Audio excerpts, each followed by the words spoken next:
Wi-Fi issues are the leading cause of smart device service calls and among the most expensive to support. Without visibility into the customer's home network, your support teams are basically flying blind. RouteThis is changing that. With their 100% software-based approach, agents can see the status of the customer's network and identify any issues in real time, so they can troubleshoot and resolve connectivity problems in no time. Leading companies like Arlo, Nanoleaf, and Traeger Grills trust RouteThis to reduce Wi-Fi related tickets and product returns while increasing customer satisfaction. Visit routethis.com/smart-home to take customer support to the next level with RouteThis. Welcome, Guy, to the IoT For All podcast. Thanks for being here this week. Great to be here. Thank you for having me. Yeah, very excited about this episode. For our audience's benefit, this is going to be a two-part episode where we're going to take them through an IoT solution deployment from the provider's perspective and then the customer's perspective, which we think will be really cool to kind of provide insights into what a deployment is like and how both sides kind of think about things. So to kick things off, Guy, would you give a little bit of background and introduction to yourself as well as the company and the role you all play in the IoT space? So yeah, I moved over to the Boston area, Massachusetts around 1998. I built up my first company called Demantra. Demand is our mantra. It was all about demand-driven supply network. Tried to make complexity easy. That was the idea. I then sold that company to Oracle, and I was the head of supply chain at Oracle for about 4 years. And in 2010, I joined, opened up a new company called Profitech. And that was based on everything we've learned. The assumption was, or the revelation, if you will, was that if you just send to two people one Excel spreadsheet, you'll have two different insights because people read reports differently. And at that time in 2010, everyone was working off reports. And so Profitech came by, and the idea was, how about instead of just sending reports to people, how about we just tell them what we want them to do, right? So if we find out that inventory is running out, instead of sending you a report, hey, Joe, look at that report. We just say, hey, Joe, you're running out of bottle of water. Please go to the back room and replenish it. So that was Profitech. And then I sold that to Zebra Technologies. And then I learned a lot about hardware. Zebra, that, as you know, if you don't know Zebra Technologies, it was also Motorola before. And so the whole idea there was let's combine and harmonize hardware and software combined. Make it easy for the users. They don't need to know the guts and how the sausage is being made. They just need to use it, and it should be very, very simple. And then with all of that knowledge, I then joined SmartSense about 2 years ago with the right management team that we have here and the right people. We transformed the IoT into a much easier thing to digest and to use. And so any grocer, any restaurant, any hospital, any retail pharma and pharmaceutical is able to use all those sensors across all of their enterprise. The learnings that you had from previous companies about realizing that buyers are not as focused on the inner workings of a solution, and they want something that provides a clear benefit to them and has all the pieces that are necessary to be deployed and start to see success. That's a very big thing that translates well into where the IoT industry is today. Companies and buyers are looking for solutions. And I think that's a really important thing for our audience to understand is where we are now versus where we were a few years ago when technology was the focus and platforms were the focus. But now it's that solutions are the thing that are leading the way, which is kind of what brought us into this conversation today. To set the stage for the rest of this conversation, can you tell us a little bit about SmartSense IoT solutions and kind of what the overall focus is for what you're offering? SmartSense is one company of a larger company, Digi International. SmartSense started about 6-7 years ago through acquisitions of different condition monitoring solutions that was brought together with the ideation of very similar to what I mentioned before, but still on the hardware side. So before I joined, it was an amazing hardware company. And the company was, let's combine all of those sensors and connect them to headquarters through cellular capabilities. So in the old days, you have, or even today, if you're in a smart home, like I just rebuilt my house about 2-3 years ago, and I can tell you today, I have about 7 apps on my phone connect to these lights and then this light, and then, the water and the snow melting. And it's like so many interaction that is very complex. So in a business, The idea was, let's just build real-time location services and condition monitoring that all of those sensors connect to one place through cellular. So you don't need to configure Wi-Fi and then make sure that the battery lasts at least a couple of years, and if not even more. We have actually sensors that have 5-6 years battery life. And so you don't need to lose a lot of labor on maintaining the hardware. The hardware is automatically up, plug and play. You turn it on. There's a gateway that search all the, Bluetooth, Zigbee, Wi-Fi, LoRaWAN, looks at all of that, connects and sends the data through cellular. And therefore now all the magic happens in the back end, consuming all of it. And we'll talk a little bit about how we deploy to make it easy on the users that actually use the data from the sensors, because that's where the capabilities or the adaptability actually starts. And when we're talking about different sensors, what are the main sensors that are being used? What are they sensing? What are they kind of aimed at helping a company achieve? So condition monitoring sensors that we have today include anything from temperature, humidity. We have sensors that you can actually put in the dishwasher. We have sensors that you put in medicine cabinets. So they are NIST compliant. We have sensors that have 3-year battery life. We have sensors that have 6 years battery life.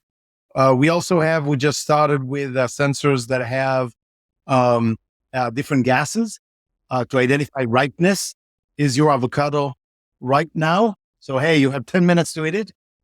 Right, the avocado ripeness or anything like that. So we continue to enhance this sensor ability for other sensors. We're actually just coming out with a new sensor that looks at real-time location services and look at shock. It's very small. You just connect it to a package. And if you put it, for example, when you ship an appliance, how many times the appliance retailer get phone calls from their customers saying, hey, I have a dent on my dishwasher. If you knew that it happened from a 3PL truck provider, you could actually invoke insurance. But how would you know? Well, we have sensors for that. So there's a lot of new sensors that we continue to evolve into. Either we develop them or we also build something we call co-opetition, which means we collaborate with our competition to allow them to sell into our customer base their sensors. And then we connect to that data and provide our customers with even more telemetry data, not just humidity and temperature, but more than that. What opportunity did you all see in the grocery industry to make and feel like IoT was a good fit? What was the problem you were seeing from your perspective? Obviously not working in the grocery industry, but obviously what turned on to this opportunity or the opportunity to build a solution that solved common problems in the grocery space. How did you discover this need and kind of what led to the solution being built in the first place? We started, as I said, on the medicine side, where you actually need the medicine efficacy to be at optimal time. And in order to do that, we need to constantly check the temperature. Well, if you take it into grocery, there's actually 3 functions that comes together that we help maintain better KPIs, as well as save their client's life, because foodborne illnesses is nothing new. And preventing that is critical. No grocer wants to be on a front page having served bad food. So the 3 dimensions of a grocer, if you think about it, there's number 1, food safety. You want to make sure that whatever food you serve was in the right temperature, no viruses, bacteria was grown on it. It's tasteful, but also it's healthy. That's 1. 2, there's the waste component. Hey, if you have shrimp, frozen shrimp that was in a not controllable temperature or was unfrozen, right? You have to throw it out. Well, that's the waste bucket. Now, the waste bucket is a large bucket that includes also a lot of other loss prevention things. So we have food safety, and then you have loss prevention or asset protection. And then third, and very important, is facility management and sustainability. All those assets, refrigerators, walk-ins, freezers, they consume the most energy in a grocery. You may ask yourself, I was just at NRF, and so I was asking, what is the highest energy consumption component in grocery, people thought that it's trucks. Well, it's not. Trucks do contribute to CO2 footprint, but your assets' consumption of energy contribute even more. And so making sure that those assets operate the right set point and hold point. Set point is what you set it to. And then hold point is what's the actual ambient in that freezer. And then transform that back to food safety, simulating the products themselves with what we call core temperature.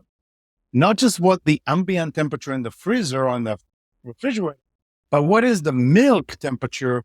Because if it's raw milk, it needs to be at the right temperature. Otherwise, again, bacteria will grow in it. So step back, look at food safety, loss prevention and waste, and then sustainability and facilities. And all of those we can serve with better sensor ability to check energy consumption and temperature and humidity, and then find out what is the root cause of a temperature degradation, right? If the temperature is going out because of a gasket that needs to be replaced, what is the root cause of that temperature? So we'll talk a little bit about that because that's part also of the adaptability. But again, food safety, waste, and sustainability, those are the major key performance indicators. When you first started to build this solution and actually got to deploy it in a real life environment, what were some of the challenges that you came across in the grocery environment? And to be able to deploy the sensors, the connectivity, set up the infrastructure, and provide value to the grocery store, the users, the end users, whoever, whether they're the managers, the individual people who work within the grocery store. What were some of the challenges that maybe you did not expect that ended up kind of coming across your plate that you had to solve? Just to kind of talk our audience through things from that perspective, I think it'd be interesting to hear about the learnings that had to be done throughout the process. Yeah, that's a good question. That's the things that we always want to improve, right? I'm a believer that it's all about the people, both my employees as well as the customer employees. And when you say it's all about the people in grocery, you have a lot of workers. You have a lot of people that do a lot of things.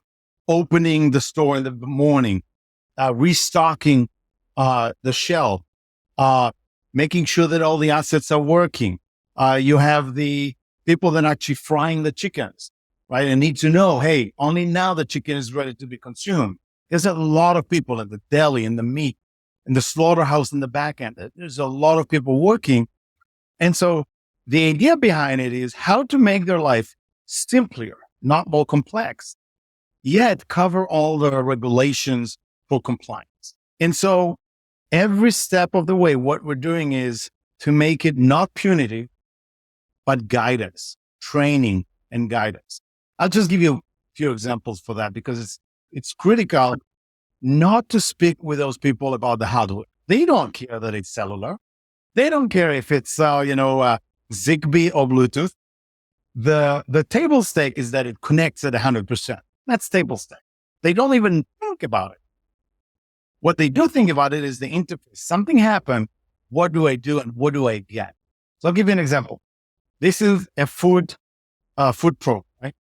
So for example, when the pizza comes out of the oven, it needs to be at 165 degrees. The worker takes the pizza out and all they need to do is turn that on. And you could see, I don't know if you saw the green thing on it. In a second, you'll see it. It turns green or red. So when you plug that in, see, it's now green. If you plug that into the pizza, if it's green, you know you did your stuff. If it's red, you then look at what is the prescriptive action that I need to take. And it will say, the temperature was not at the 165. Please put the pizza back in the oven for another 5 minutes. So it will guide you on what you need to see. It's not like in the old 1990s where you had a bunch of implementation paper and you need to look at page 116. What did they taught me about the pizza, right? It actually tells you it needs to be 165. What then happened is that automatically the clock starts because time is quality is critical for food. The pizza now is at 165. You need to keep it hot, warm, but then it's only good for, let's say, 2 hours. So within 2 hours, it will then say, beep, beep, beep, and then it will say, guy, I need you to count how many slices are there because I need you to tell me how much to waste.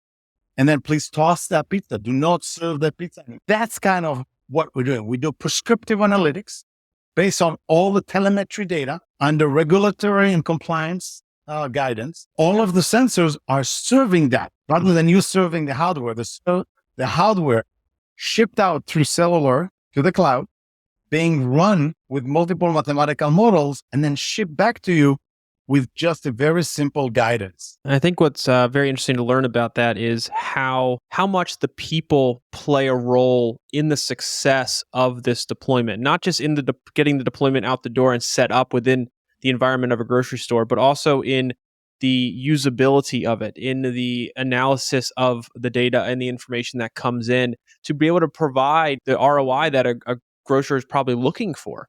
And that's something I think not all industries necessarily have that element of an IoT deployment, but in this environment, it seems like it's super important in order for it to be successful. The last thing I want to do before I let you go here is, if I'm a grocer listening to this or I work in this industry, what advice do you have for these companies looking to adopt an IoT solution? And if you could, while you're answering that, kind of take us through what the journey looks like for a company to come in and say, hey, I have these same problems. How do I get started adopting and bringing IoT into my grocery store, into that kind of environment? The first advice for a grocer that have a pain would be when you find a few vendors that could solve that pain, ask them for references. Ask them to speak with other customers. Look on their website. Sometimes they have a lot of customers on the website and they have only one reference. Ask to speak with a specific reference. But also ask to speak with someone that just implemented the solution, and ask to speak with someone that implemented 4 years ago.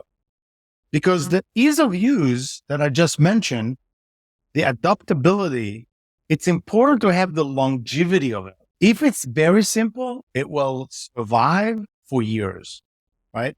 What I've learned from the supply chain or complex supply chain solutions is that you can have the best technology out there, but if the adaptability is lacking, no one will use it, value will go down, and the whole thing will be a waste. ROI is there only when you actually have the full adoption. Look at the table stakes. Yeah, what is your connectivity? Look at battery life, how much labor I need to do to replace battery. If the battery doesn't have any energy after a year, then every year you need to go and replace all of those batteries. That's a lot of labor. So make sure that you have minimizing the labor, maximizing the efficiency, maximizing the adaptability. Look at a reference. Look at what is the pain point that you're trying to solve. Is it flow of food?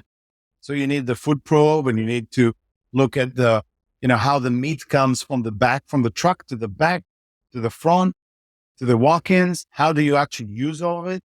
That's one issue. Another issue is asset monitoring, the walk-ins, the refrigerator, the freezers. They are connected through food safety. They are connected through waste reduction. They are connected through the sustainability, but there are different areas that you can solve. Now you can also solve it all under one umbrella and say, hey, I'm looking for an IoT condition monitoring. Please help me for that. So obviously they can definitely contact us at SmartSense. We will connect them with customers. We'll guide them on how to do it. We have a customer journey where we continue to engage with the customers at no additional charge. We have an all-inclusive model, which is another thing that any prospect should look at. If you look at it at the beginning, we may be seen sometimes a little bit more expensive than others. But if you go to just buy the hardware and install it yourself, you will find that it will actually be much, much more expensive, more than double. We're putting everything under one umbrella. We do not want you to go back to the well for budget. And so what we came up with is that it's lower dollar amount on a per asset basis, on a per month calculated, right? You can implement 1 store, 5 stores, 10 stores. And that's an all-inclusive model. So there's nothing that you need to go back to the well. It's very predictable. You look at the ROI, there's no surprises. In IoT, a lot of time you may have surprises. Here, there's no surprise. It's a one thing. We cover the warranty for the length of the agreement. If the agreement is 4 years and the battery dies, we go to replace it ourselves, right? And so that's the model that we implemented over 2 years ago. And a lot of customers that bought it before converting to that. They like it. And obviously the new customers will give them option. They typically like the new model, which is an all-inclusive model. We also engage something called customer success managers. The customer success managers are doing quarterly business reviews where we actually come to the customer and say, hey, listen, in the last 3 months, this is what we helped you with. Those were the challenges. This is the adoption. This is the NPS of your own customers. This is the net promoter score of our solution, because our solution is not just SmartSense. It's SmartSense and Festival Food, right? It's a solution that is a one solution that we, with your team, deliver to your customer satisfaction, to your employees. And so your employees will then put net promoter score about, hey, I like the program or I don't like the program. And this is why I don't like the program. And so it's important to know that we actually take the ownership of as if we're one team, what's working, what's not working, how to improve it. And on a quarterly by quarter, we continue to improve using, Six Sigma type approach on continue to improve all of the KPIs that we're measuring under the food safety, the loss prevention, waste, and the sustainability. Yeah, I appreciate you kind of walking us through that, because there's a lot of different elements that I'm not sure IoT adopters really think through. And a couple of the things I took out of that I think are important for our audience to understand is the emphasis that you all have put on making it easy as possible for a company to adopt the solution where they don't have to think about all the different pieces. So that end-to-end element of a solution is very, very important. So that was something that I think is critical for our audience out there to understand, is that the industry is in a point now where end-to-end solutions are possible. And then the other piece I thought was really important is we're finding a company, an organization to work with that understands your industry, understands your problem, has experience in that space. Because there's companies out there who can say, we have a solution that solves X, Y, and Z in an industry, but if they've never deployed or they really don't have that domain expertise through real practice, I think it's hard to build a solution that is truly tailored to those end users. And those are things that are important when evaluating organizations that companies out there and buyers really need to focus on making sure they find to increase the likelihood of success with an IoT deployment across any industry. So very good points kind of from you about all this. One more, through your experience and your explanation here, I thought about another scenario that showcased the solution overall rather than the hardware, right? We were talking about the fact that an IoT solution should look at solution not as the hardware. So if you look at it from an open air cooler, if you have an 8-foot open air cooler, if you just want to check the temperature of the open air cooler, you may just take a sensor and plug it in. But what we do, we actually 3 sensors. We put a sensor next to the vent. We put a sensor up on the top in the middle, and we put a sensor all the way to the other side. What that provides, it provides telemetry type data on the back end, and it will tell you the root cause of what's degrading the temperature. So for example, with shrimp on the top and it above the open air cooler, air will not flow through. So the sensor close to the vent will be with the right temperature.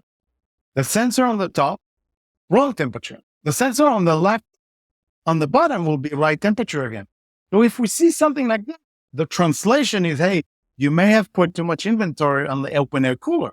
So again, it's just another solution that don't look at it as a hardware, but look at it as an overall solution that guides you to a root cause. We're industry expert, not just hardware or electronic geeks. And I think those are the companies who will continue to do very well in the IoT space, the ones that really understand the industries that they're building solutions for, but not just focus on trying to build a horizontal platform and try to adapt it to an industry they don't have exposure to yet. So really appreciate your time. Great insights. Very excited to kind of to do the second half of this episode, which will follow this, to talk to a customer who has adopted solution and talk about their side of things from identifying the problem through implementation and what it was like to bring IoT into their business. So Guy, thank you so much for being here. It was great talking to you. Thank you. Thank you for having me, Ryan.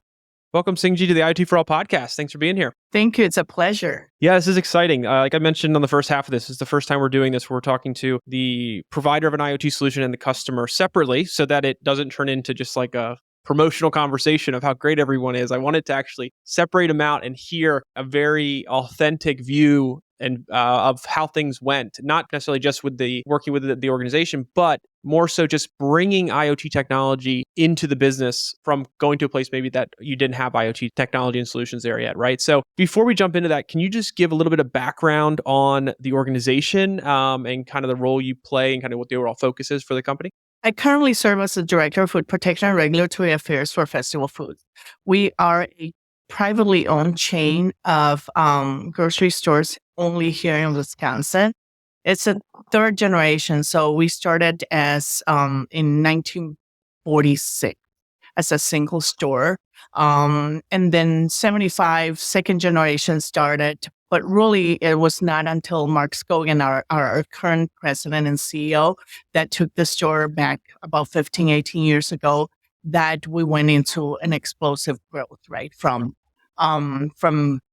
9 stores back then to 41 stores now. So we've been opening about 2 stores every year. Now, my background is in food microbiology, and most of my experience has been in the public sector as a health inspector, and both at a local health department and a state level. Love food safety. I really am passionate about it and believe in the public health side of it. So I joined about 8 years ago with Festival Foods, really because the company cares about doing the right thing for the people. Really, I think the one thing that differentiates our company is that we always say that we're in the people business. We just happen to sell groceries. And that customer service side of it, one thing that drives and we talk about to our associates every day is that, every day when you come to work, the question you ask yourself is, whatever action you take, will that bring the customer back to our stores? So when I started here, I really look at that as the North Star of where we go. And food quality and safety was truly at the core of our goal when we started this path. In the grocery industry, particularly, what are the biggest pain points? And this will all lead to why you brought in IoT solutions to help solve them. What are the biggest pain points that you all have kind of come across? And then how did that pain point get to a place where you ventured out to find a solution, which then kind of led you into the IoT space? I just want to kind of learn about that process of discovery once you identified your pain points and then started to kind of venture into a search for a solution. So when we talk about food safety, right, there's not really a single magic bullet to take care of it. So what we do is that we take a really risk-based approach and a multi-pronged approach to it. And that has to be science-based, of course, and we try to leverage technology as much as we. So one of the pain points, as you say, is temperature, right? Cold holding is something that is very important in food safety. It's one of the highest risk factors that FDA has talked about over years in one of their risk factor studies. And so when I first joined the company, we knew it was important. We're taking temperatures twice a day, but there was no visibility to it. So if you think of the grocery space, right, we have over 100 apps that are keeping food cold. And when you have somebody walking the store, spending half an hour shooting a thermometer at it. It was good for that point. If they find something wrong, they'll fix it there, but it says nothing in the bigger picture, right? What if the asset that is not working is not the one that they chose to take the temperature that day? What if the time that they took the temperature is not when the asset failed? I mean, so on and so forth. So really, it was not that it was nothing, it was something, right? But it was not giving us the information that we need. I started looking for different solutions. And it's funny because you use IoT. And to be honest, when we embarked in this journey, I was just looking for something better. I didn't know even what IoT meant. But, we came up, we needed something that will monitor our assets 24/7.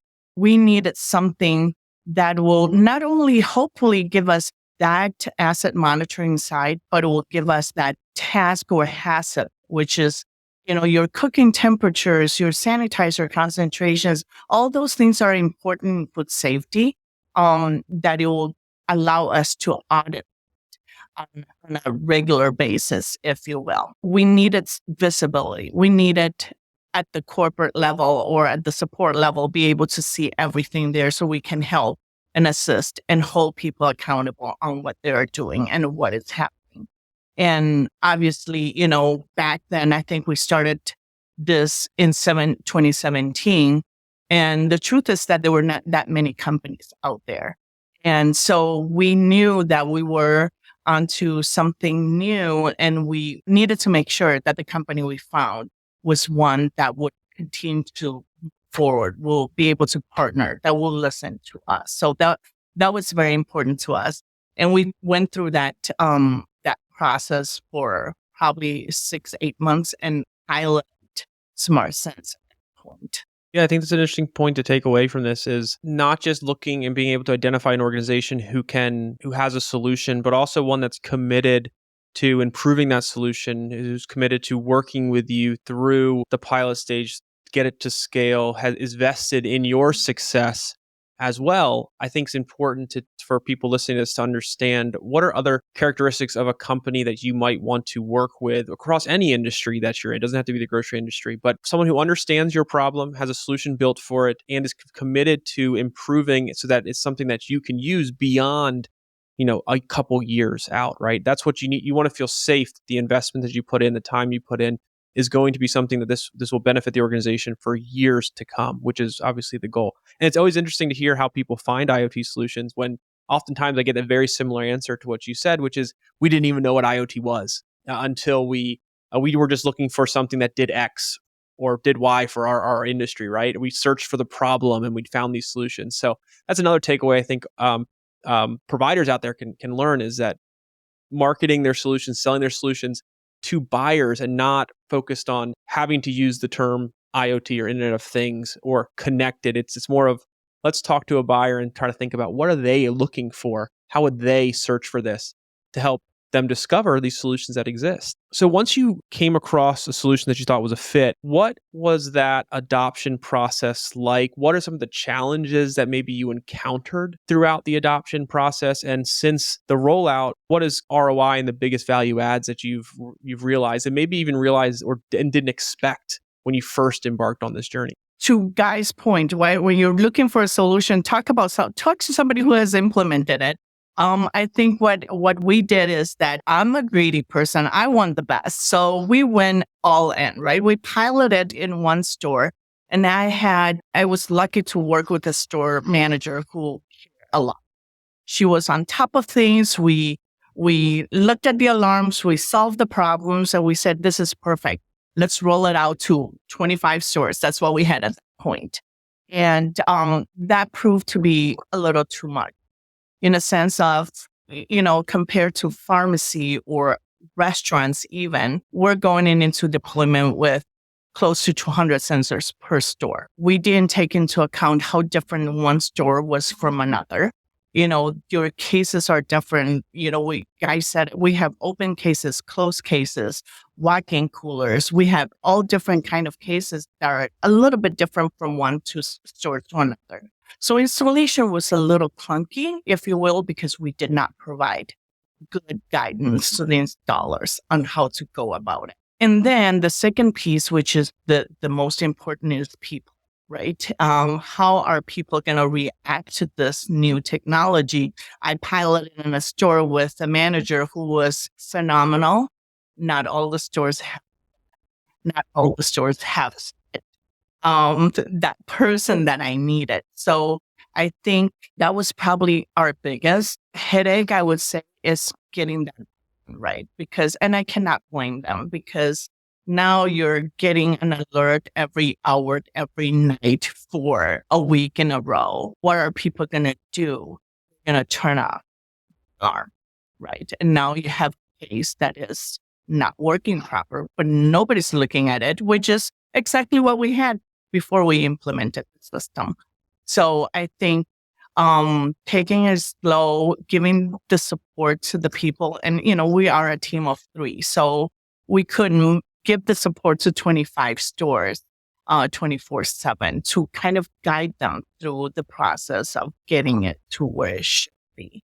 That buy-in, not just from upper management, but also end users, is very important to the success of any deployment. And obviously, every solution in every industry varies on how many of those people are going to be involved in that process, how many people are going to be, their role might change. Things will be added to their responsibilities because of the adoption of new technology. Throughout the deployment and the rollout across many of your stores, has there been anything that's kind of you've discovered and learned that you were not expecting and that's kind of helped maybe propel you into exploring other types of connected solutions, IoT solutions that may benefit the organization? When I started with this, food safety, right?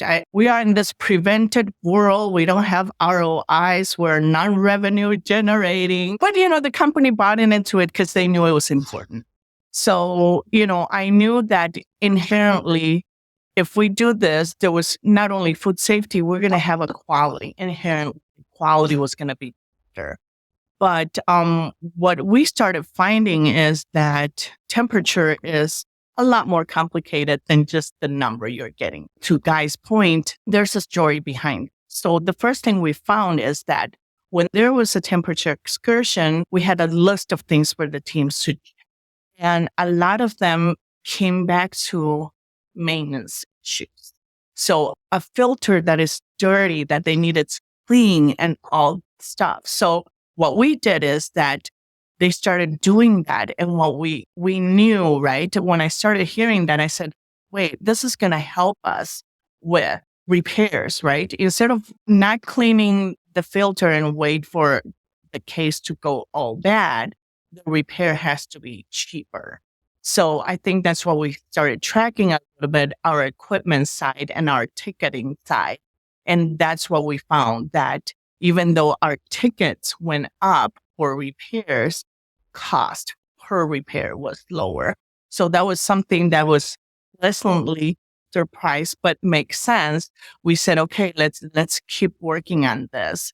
And with the customer success team that the guy mentioned, when they would come out to visit us, we would take them out to the stores. So now we're talking about, you're showing me where I need to be better. Let me show you what it looked like here. Let's work together to make a better solution on that. Yeah, that's awesome. I think it's really cool to hear the story of pre-IoT adoption, and once you bring IoT into your business, what it kind of does just kind of turns these light bulbs on in everyone's mind of what's now possible that maybe you were not familiar with, because your day-to-day is not as heavily focused on connected solutions, right? Or thinking about those kinds of elements. You have different problems you're working on fixing, you have different kinds of responsibilities. But once you start to kind of open up kind of the mind and learn about these different sensors and these different things that you're able to track and sense and things like that, it definitely starts kind of get the juices going as far as, well, if it can do this, can it also do this? And then can do that. And then before you know it, you have an entirely connected grocery store and a totally well and more optimized business and organization and things that kind of come with that. So we've seen that with many other industries too. It's just once you just got to get started. Once you find a particular problem, find a solution that works, a company that understands the problem and built a good solution, deploy, use those learnings to then expand and grow. And IoT can really provide value and insights that no other technology really can, which is awesome that you've been able to experience that. We have tested different things, our IT room's air temperature, we put a sensor in there. We want to test, we had some HVAC issues where a place of the store was colder than others. There's just so many other possibilities that we can go into now. Like I said, it's complicated. When you look at the temperature, what is the type of the case? What is the age of the case? How many times have we repaired this in the last 3 years? How Guy also talked about energy. How can we make this the most energy effective system? So right now, and I think that is the next step that I would like to go into, and that we're working together in, is that when you look at this whole refrigeration system, right, there's 3 big silos. The one silo is the controller. how do we pump refrigerant and how do we control all that into our cases? Then there's that asset, which is our maintenance team, right? They own all the equipment. They buy them when we build the new stores. And there's me at the end of it.